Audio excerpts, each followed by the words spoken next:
Boker Tov. Today's daf yomi is Sanhedrin Sadi Aleph, Sanhedrin 91. We're going to start in the bottom of Sadi on the base on the last line. I'm like Kaiser, we're having a meal. So Caesar says to Rabbi Gamliel, we're discussing the resurrection of the dead. And how do we know the source of it from the Torah? Samrisu Yeshivli Chaya. He said that the dead come to life. Why? The Afra Mikachaya. So Caesar says, they're earth. And can earth really come to life? So Amrle Barte, so the daughter of the Caesar, said back to him, said to Rabbi Gamliel, Shavke, just leave this question for me. But Anamadrin away, I will respond. Shnei Yotzim Yesh Birenu. There are two craftsmen in our city. Echad Yotzim and Amayim, Echad Yotzim and Atit. One creates utensils from water, and the other creates them from earth. Which of them is considered to be greater? Amrulay. So obviously the Caesar says that the one who creates from the water is a greater skill.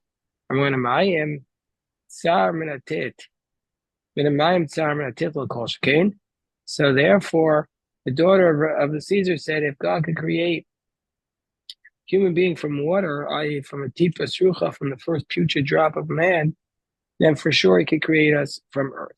The Be'er B'Shmuel Tana Kavachomer Mikli Zechucha is Be'er B'Shmuel derived it from a Kavachomer from a glass utensil. Makli Zechucha is Shamalan Beruach Basar V'Dam. Shamalan Beruach Basar V'Dam Nishbru Yeshan Takana Basar V'Dam Shebruch Shal Kodesh Baruch Hu Achad Kama Kama. Just like a glass utensil, which God breathes into them, and when man and flesh break them, they can be fixed. A person of flesh and blood, which was created with the spirit, with the breath of God, much more so when they're broken can they be fixed. Same question. Do you say that the dead can live? How could the earth live? I'll give you a parable. A king of flesh and blood. A king of flesh and blood says to his servants, go build for me a giant palace in a place where there's no water or earth. So they went and built it, and then it fell down. Let's go build it in a place where there's earth and water. They said to him, they said we can't do it. He got upset, and he built it where there's no earth and water. Now where there is water and earth, for sure you can do it, and that's the kavchomer to man and God. God created us. God could create us in a place where there's earth and water. So if you don't believe this, go out to the valley and look at a achbar, a creature. Today it's half flesh and half earth. Tomorrow it will start to crawl and it'll be entirely flesh. They used to believe back in the time of the Talmud in what's called spontaneous generation. Shema Tomar was Mama Ruba Shema Tomar was Mama Ruba. Let's just think, okay, this can only happen over a long period of time and not instantly. Go up to the mountain. Look at the mountain. There's only one nail today. Tomorrow the rain will come down and will be entirely filled with snails. So there was a sectarian who said to Gavia ben Basisa, Vava Lachon, Chayva dam Risun Macy. Chayan the Chayan Macy. So there was a sectarian who said to Gavia ben Pisa, he says, woe to you wicked ones, that you say, dam Risun, woe to you, dam Risun Macy Chayan, that you say that the dead will live. We should do a kav chomer. The Chayim Macy, those who are living will die. The Macy Chayim, those who are dead, you think will come to life. So Gavim said, Amrei Vayvu Achon Chayav. He said, woe to you, wicked one. And you say that the dead will not live. But those who have never been alive, so those who have never been alive, that they're going to live. So those who are once been alive, for sure they'll be able to live.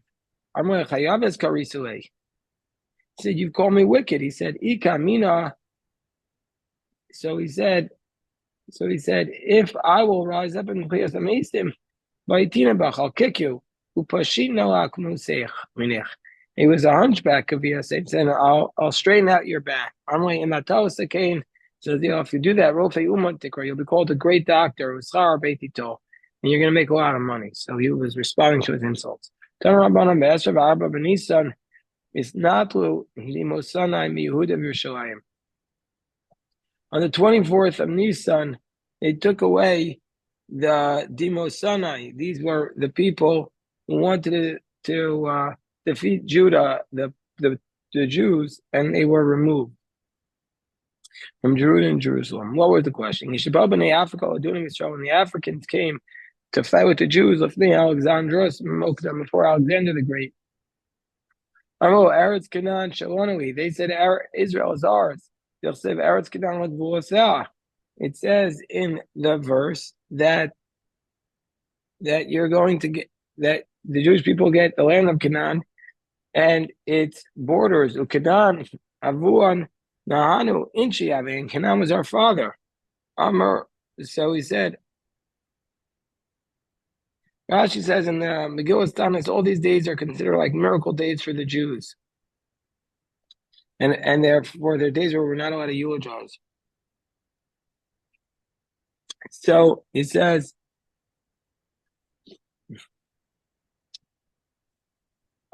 Amalu Gavia and Basisa. Gavia and Basisa was there, so he said to the Chum, give me permission, I'll respond. And the Alexander's Makadon. If they'll defeat me, then you could say they just defeated a regular guy, no big deal. If I'll beat them, you'll say Torah's Moshe and them. You'll say the Torah Moshe defeated them. They gave him permission and he went and he adjudicated with them. Where are you bringing the proof from? They said from the Torah. I'll bring a proof from the Torah as it states. Canaan will be a slave to his brothers. When a servant acquires something, who owns it? The master. And not only that, it's been many years where you didn't work the land and we worked it. So we're entitled to payment for that. So he says to the Africans, give our response. Give us 3 days. So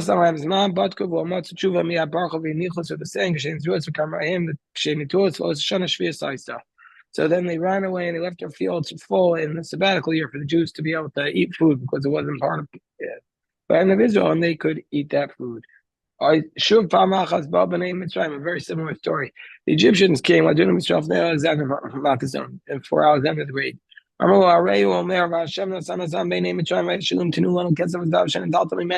They said, before the Jewish people left Egypt, they took the gold and silver from the Egyptians.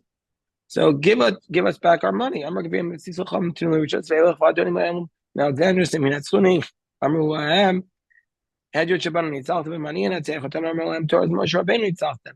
he said, let me respond. He says, let me respond.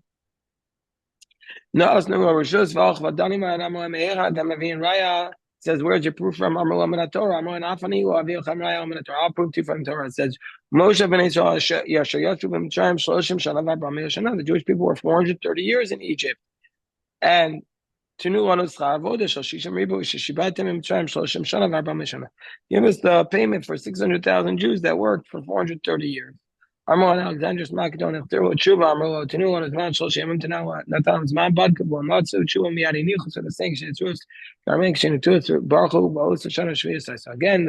this time the Egyptians ran away, leaving their fields for the Jews. Then the Arabs came. B'nai Keturah. If now Alexander's Macedonia, says this is our land and your land. Elo told us Yishmael ben Avram. This is the land of Yishmael ben Avram. Elo told us Yitzchak ben Avram. This is the land of Yitzchak ben Avram. So basically, we're supposed to split the land. Amrlan Gavia ben Pesisa. Achamim Tenuli Rishos Ve'elach Vadoni Ma'el Lefnei Alexander Shmakdon. Yimin Atzluni Amru. Ed Yud Shabanu Nitzachtem. V'mani and Etzech Otam Amrlam Torah Moshe Rabanu Nitzachtem. Not the Rishos to give him permission. Och Vadoni Ma'an Amrlam Me'echan Atem Mevin Rai. Where you bring a proof? Number one in the Torah. I'll bring a proof from the Torah. It says, "Vayitein Avram es kol asher lo Yitzchak." So God gave everything that belonged to him to Yitzchak. So God gave the children of the concubines gifts. So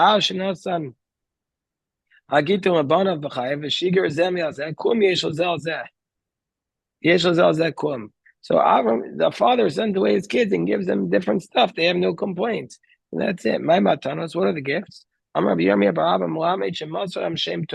He taught them magic and sorcery. Some say he taught them that it was useless, but that's what he taught them.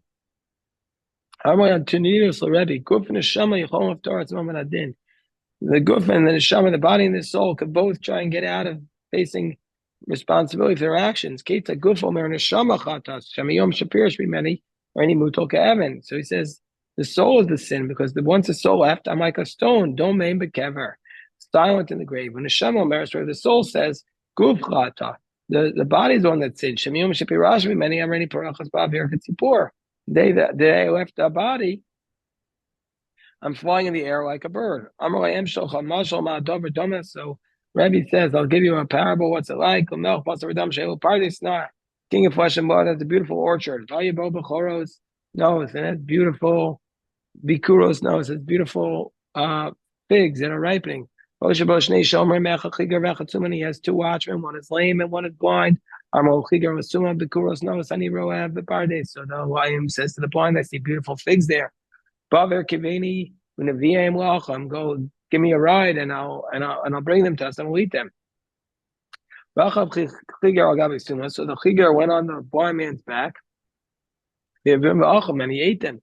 We have Baal Pardes. The owner of the orchard came. Where are my beautiful figs? And he says, I have no legs to walk. I have no eyes to see. So what did the owner of the orchard do? We put the lame on the blind, but he judged them at once. God brings the soul, throws it into the body, but he judges them at once. As it says in the verse, basically puts them together. This is the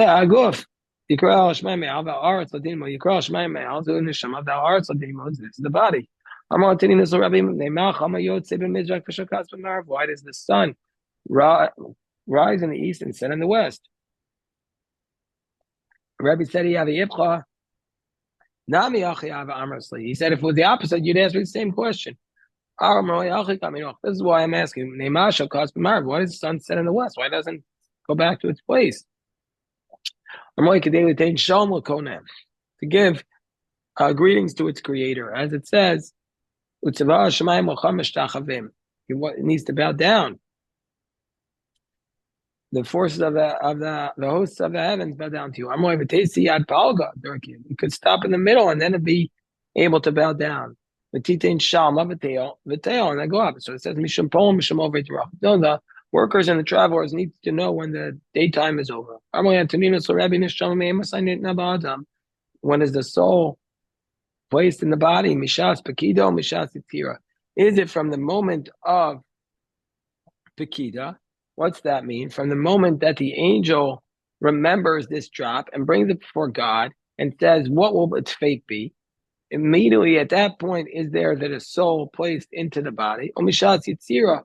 Or is it from the moment where the formation of the body happens, the formation of the baby's body? At what point is the soul placed in? It's from the moment of the formation of the body. How could you have a piece of meat standing 3 days without any salt? It'll spoil. from the moment that it comes before God, the Tipas Shulcha is created as the soul in it. Antoninus Mikra Messiah. He says there's a verse from Antoninus' teaching. At what point does the evil inclination rule over man? From the moment of formation, time it leaves the body. And he says from the moment of the formation, if that's the case, it would kick in its mother's womb, and leave immediately.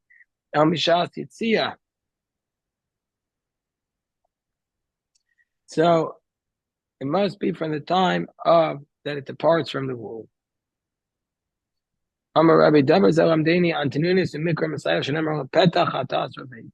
At the opening, the sin crouched through. Rish Lakish through two verses against each other. It says in the verse, Bam Iver Piseach, Harav Yoedes Yachtav. It says in the verse in Jeremiah, behold, I'll bring to you from the north, I'll gather you in, and amongst you will be the Iver, the blind, the Piseach, Harav Yoedes, the one who is conceived and the one who's given birth together. Kahal Gadol Yeshuveinu, a great community will gather. Then they will dance together. The Piseach v'Taron was shown Elim, meaning say everybody will dance together. The waters will open up in the wilderness. And they will be resurrected with their blemishes and will be healed. It says death will be swallowed up for eternity. And God will wipe away the tears from all the faces. And then it also states that he will die at 100 years old. Well, and it says that and so then he'll die at 100 years old. But they're all going to die. So which is it? Will death be swallowed up for eternity? Or will people die at an old age? So in the time of the resurrection of the dead, or time of the Mashiach, the Jews will live forever, but not the idolaters. So why do we need idolaters there? So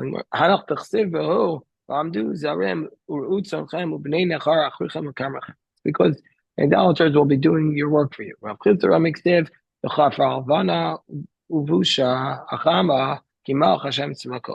So it says in one verse that it says in one verse that the moon and the sun will dry up because their light will be weakened when Hashem rules on Mount Sinai. The other verse says that their light will be 7 times, will be much greater, 70 times. One is in the Messiah period, and one is in the Olam Haba. In the Messianic period, the light of the sun and the moon will go greater, but in the world to come, it will dry up because of the light of the righteous. So Shmuel Damar, and Shmuel says, Ein bein Shmuel says, so how could in the time of the Messianic era, Shmuel says there will be no distinction between the time of the Messianic era, except that at the time of the Messianic era, the Jews will be a sovereign people. If that's the case, how can you say that there will be that the light in the sun and the moon will dry up? It should be exactly the same. The verse that says that the light of the sun will get stronger, that's in the area of the righteous, and the one that says will dry up, that's in the place of the divine presence.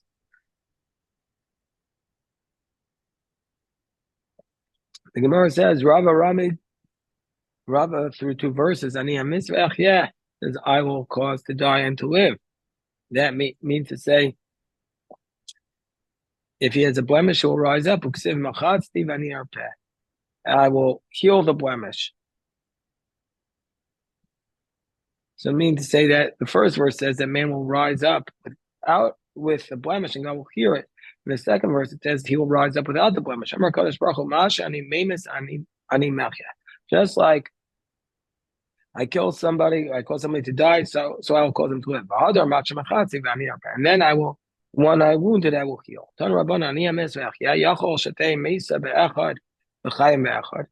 So it's the verse says, I will cause to die and I will cause to live. Is it possible that God will cause one to die and another to live?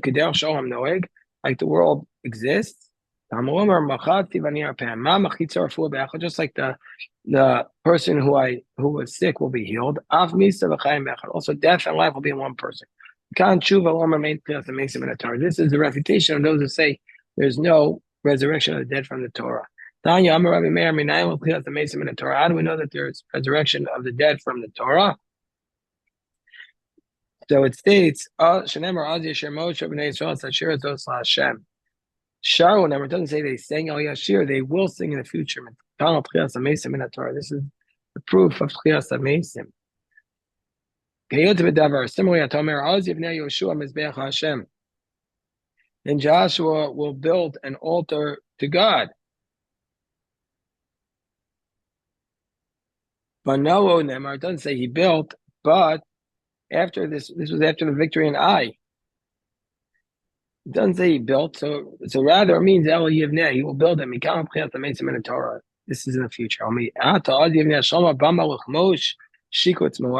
Does it mean that in the future Solomon will build an altar to Kamosh, which is idolatry? Does it mean he'll build it? Because of Kilabana. No, because Shlomo Melech, why did it say Yivneh? Because Shlomo never really built it, but because he wanted to build it, it looked at him as though he built it. How do we know the resurrection of the dead? It says, so how do we know the resurrection? It says they will praise you even more. Never didn't say they praise you. Then the future. Whoever sings God's praise in this world will sing in the world to come. It says, meaning in the world to come. So we say that they will say even more praise. Somebody who praised God once in this world will continue to praise him in the world to come. And it